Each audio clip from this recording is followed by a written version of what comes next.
Welcome to the CES and the booth of Mercedes-Benz here 2020. Why am I surrounded with pictures of the movie AVTR, and what is the name AVTR about?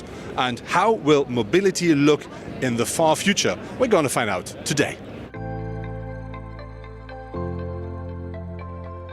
What really unites us is the quest to push the boundaries of technology. Lightstorm, his company, has always been about, how do you get to the next technological edge of filmmaking, which is what we're trying to do in the car business, the in or unrest for what's next, always pushing beyond, always thinking about what the next great thing is, and letting your energy, your fantasy, your creativity work for you. But that's not the only thing. It's also about sustainability. That's what the AVTR movie is about. It's a message to bring harmony between man and nature. And that's also what we want to do with our sustainable business model, make sure that mobility in the future has zero impact on nature.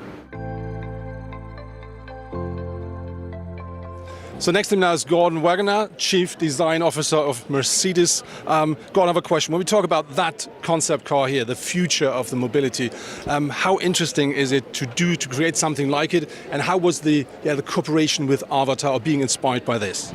Yeah, I think for us it's a dream come true, designing a car that is inspired by a fantasy or sci-fi movie like AVTR.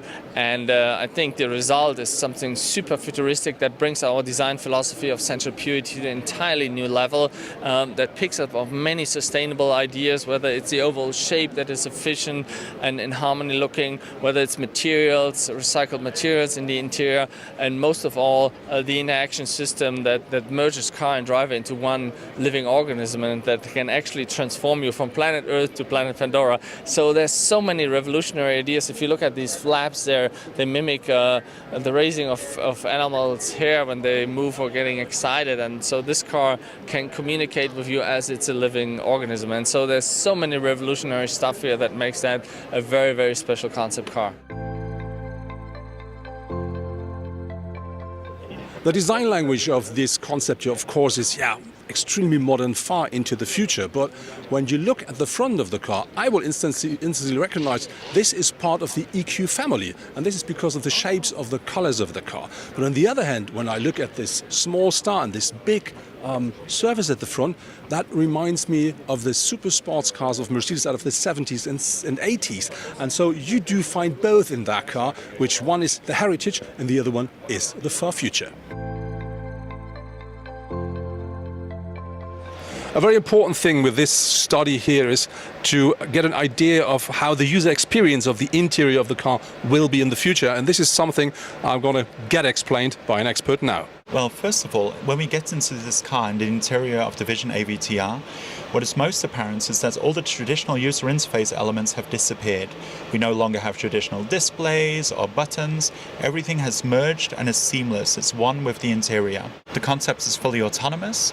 We therefore no longer have a steering wheel, but instead have this merge control, with which we can then start to influence autonomous driving, but don't necessarily need to control every single detail of the car going through the environment. We have three different modes. First off, there's the driving, which is mostly autonomous or with more manual intervention when we want it. While we're driving through the environment, we can see that on this large screen up front, which helps us to explore and understand the environments in more detail. The car thereby also shows us additional augmented content, which we might not be able to see. Secondly, we can explore different points of interest in our surroundings in more detail, almost making like a drone flight around them. And thirdly, our entertainment features, in this case jumping into the world of AVTR. A very important concept is how to interact with the car, and they use a projection on your hand, and you can just by closing your hand, you can choose something, you can swap by just going from one to the other symbol. And this is really interesting. And what I really do like is whenever you have an interaction here, you will feel it in the seats. You get something physical back. If this works in the future for everybody, we will find out later. This concept car, AVTR, of course, is a study, so it's nothing real, and it is something you may see in the far, far future. But important for me is to know what you have to do, what rules you have to follow to create the future of mobility. And about this, I'm now talking to the head of the development department of Mercedes.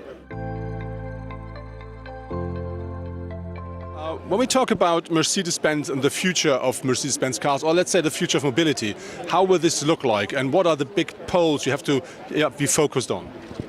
Well, we are redefining actually the R&D strategy of the company to take on the challenges that we're facing at the moment. So let me start first with the emotional product lead, which is our first pillar. So the product has to be emotional outside, inside, interior, but also in its services. A second pillar is innovation. That's in our DNA, that's in our genes.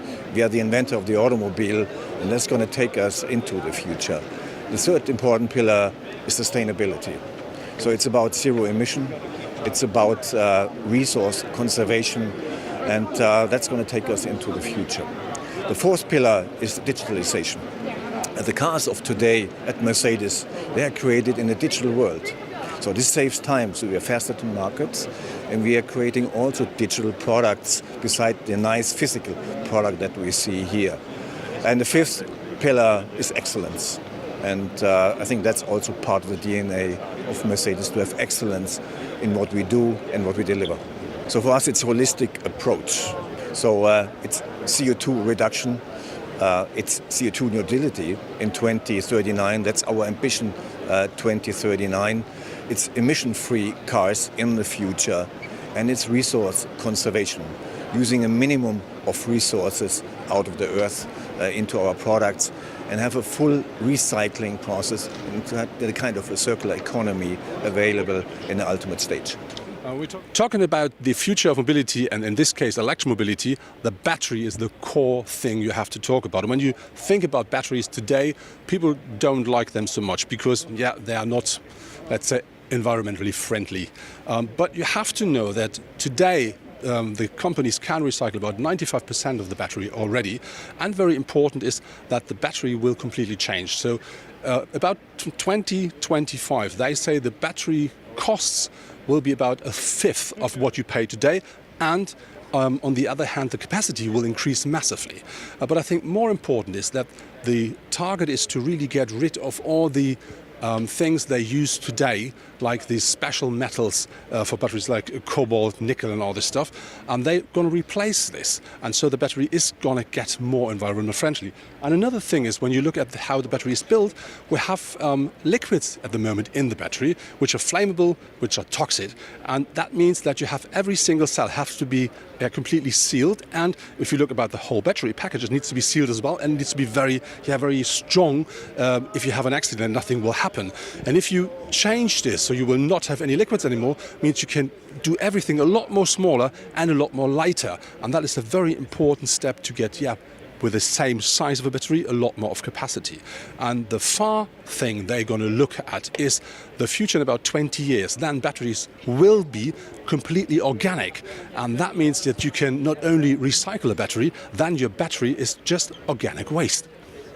Very important is, if we talk about the future, we talk about sustainability, and this is what you find inside of the concept car everywhere. So for instance, have a look here. This is a surface which touches a bit like soft leather. You will find this inside the car, but this is recycled plastic. So really something interesting that touches, like real leather. And when you look here, you do find something that looks a bit like, a very, very expensive piece of wood, but it is a liane. And this is something you can just climb, just pick up in the rainforest, and so you clean up the forest, to be honest, and you will have this as an end product. So something very interesting, and here you can see the plant. You look here, this is a fabric, something quite soft, quite smooth and easy, and this is made out of plastic bottles, a completely recycled material, and this is what you find as the cover of the front seats at their rear side. So recycling everywhere. One good example for the being inspired by the movie AVTR are these 33 flaps here at the rear of the car, which are, I was inspired by the animals in the movie. And interesting with these flaps is they can not only move to completely change the aerodynamics of the car, they are also illuminated, which then means they can transport information from the car to the outside. Like, for instance, they can tell you, if you drive behind, what is the mood of the driver. Will the car turn left or right? Will it may change lane? Will it accelerate or decelerate? So that really is something where the car gets alive.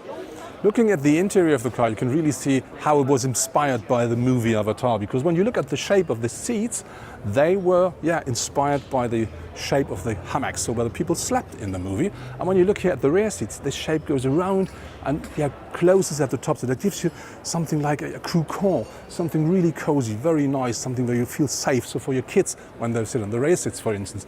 When you look, what I think very interesting is at the center console. I think you can see it up here a bit better. So the shape from the center console going into the dashboard, very soft and smooth. This is something that was inspired by the trees. So you have the trunk, and then you go into the branches, a very smooth and soft thing, which we already know. So we're used to that kind of shape, and this is something why it works so beautifully here. And what I really do like is, if you really talk about being inspired and let the nature work, you do find this here. It goes from the center console over the dashboard into the A-pillar. So this is one shape. And even the engineer said, it looks, at the 3D picture, it looks a bit like, this couldn't work, but when they built the car, you see, it is working. The concept AVTR here at the booth of Mercedes at the CES in Las Vegas really is a look into the far future of mobility. What I really do like with the car is that you can really see and feel how much inspiration the Mercedes guys received from the movie Avatar. But on the other hand, to be honest, is that car really gives you a look into the far future, and I'm not quite sure how much of this concept will really come into production, but we may find out this in the future.